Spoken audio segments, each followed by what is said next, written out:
Marie-Christine Orion, bonjour. Vous êtes directrice adjointe en charge des relations entreprises au sein de Polytech Paris-Saclay. Et puis en même temps, vous animez une commission au sein du réseau de Polytech sur la relation entreprise. Vous êtes particulièrement qualifiée pour nous parler aujourd'hui de ce sujet, la relation entreprise, et particulièrement pour les écoles membres du réseau GEPI Polytech. Alors, première question. À quoi sert réellement un service relation entreprise au sein d'une grande école d'ingénieurs ? Le rôle de ces postes-là, c'est vraiment de mettre en relation. Pour moi, c'est le cœur de métier, mettre en relation les entreprises d'un côté et les élèves de l'autre.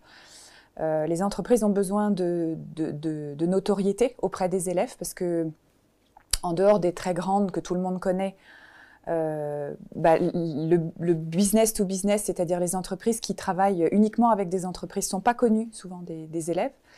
Donc il y a un besoin de notoriété. Et puis du côté des élèves, c'est de faire rentrer l'entreprise le plus tôt possible en fait dans leur scolarité pour qu'ils les connaissent. Donc l'idée c'est une présentation mutuelle des entreprises et des élèves. Alors après en tant que poste dans ces écoles, le rôle de ces personnels-là, c'est d'organiser des simulations d'entretien, des conférences métiers, de faire venir l'entreprise, des forums entreprises. C'est évidemment de générer et de susciter des offres de stage, des offres de contrats d'apprentissage, des offres de contrats professionnels. Voilà, donc ça c'est vraiment le cœur de métier. Et puis après, vous avez des fonctions qui sont un petit peu plus de service, on va dire, en tant qu'établissement, c'est-à-dire, c'est nous qui sommes en relation avec les anciens de l'école, tout le réseau des anciens, qui sont pourvoyeurs de beaucoup d'offres, de stages, d'emplois, et puis la collecte, c'est nous qui organisons la collecte de la taxe d'apprentissage pour faire rentrer des sous. Donc les écoles du réseau, les écoles publiques. Alors le service des relations entreprises dans une école publique, comme c'est le cas pour les 34 écoles du GEPI, a un rôle particulier. Nous sommes un service public, au service du public, que ce soit les entreprises pour qu'elles nous donnent leurs besoins, pour qu'elles expriment leurs besoins, et au service de nos publics que sont nos élèves. Et c'est un point très important, à la fois en termes de frais de scolarité, à la fois, et aussi en termes de relations entreprises, parce que nous sommes au service des entreprises aussi. Vous nouez des partenariats forts avec les entreprises, à la fois pour trouver des stages et des places en apprentissage, donc. Oui. Alors, les stages et l'apprentissage, c'est une partie évidemment importante de la scolarité et de vos missions. Oui. Facile de trouver des stages et des places en apprentissage quand on est élève ingénieur? Oui, parce que le réseau des anciens est très actif. Et donc, y a beaucoup d'offres qui arrivent spontanément dans les écoles. Ça veut pas dire qu'il n'y a pas un travail qui est fait par les services relations entreprises pour aller démarcher les entreprises et susciter des offres. Mais il y a quand même beaucoup d'offres qui arrivent spontanément dans les écoles. Est-ce que vous recommandez l'apprentissage non, j'allais demander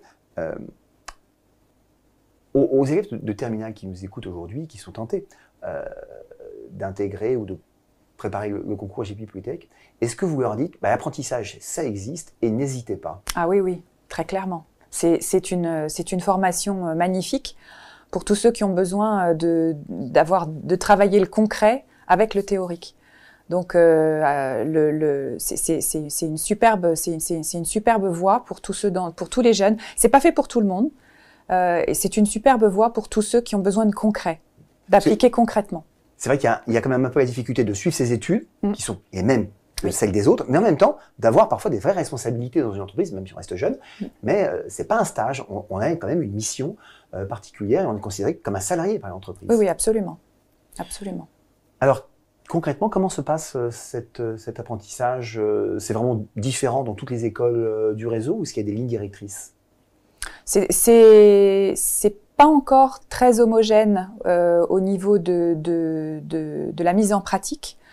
Les objectifs sont assez similaires. Le réseau Polytech a des valeurs communes fortes et des process qui sont en voie d'harmonisation. Donc la filière apprentissage est et pour l'instant encore géré très en local dans les écoles, mais il y a une tendance à harmoniser ces processus-là, en termes de formation, j'entends. Hein. Alors là, on a parlé des offres, qui sont effectivement un des éléments importants, mais il y a aussi des projets de formation qui peuvent se faire avec les entreprises pendant la scolarité. Absolument. Les projets entreprises, c'est un exercice très intéressant pour les élèves parce que ça leur montre la vraie vie du métier de l'ingénieur. Ce sont des études de faisabilité, ce sont des projets industriels avec des problématiques, des cahiers des charges techniques. Il faut trouver une solution et ça les met dans la vraie vie, dans un vrai contexte, avec surtout une solution qui potentiellement pourrait être utilisée par les clients que sont les entreprises. Donc ça les motive beaucoup à travailler dans ce type de projet. Alors les stages, un moment très important pour les étudiants. Concrètement, ça se passe comment dans l'ensemble des écoles du concours GEPI? Alors toutes les écoles du concours GEPI sont homologuées commission du titre de l'ingénieur. Donc ça veut dire qu'elles ont 3 stages, que les élèves ont 3 stages au cours de leur scolarité.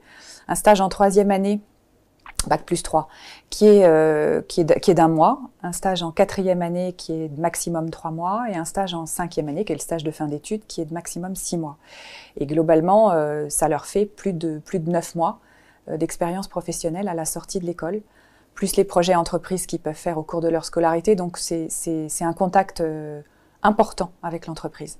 Et c'est donc là qu'intervient particulièrement le service relation entreprise, Oui. qui va effectivement proposer ces offres de stage Oui. à vos élèves. Oui, c'est ça. Vos élèves arrivent à la fin de leur scolarité, à la fin de leurs études, assez prêts à affronter le marché de l'emploi. Ah oui. Est-ce qu'on peut toujours dire finalement que les diplômés ingénieurs trouvent du travail facilement? Ah oui, absolument. On fait un beau métier parce que les chiffres de l'insertion professionnelle dans les écoles d'ingénieurs sont bons.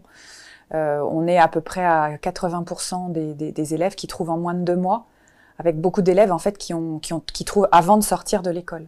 Il faut savoir qu'en France, le marché de l'emploi est tendu. On ne forme pas assez d'ingénieurs en France.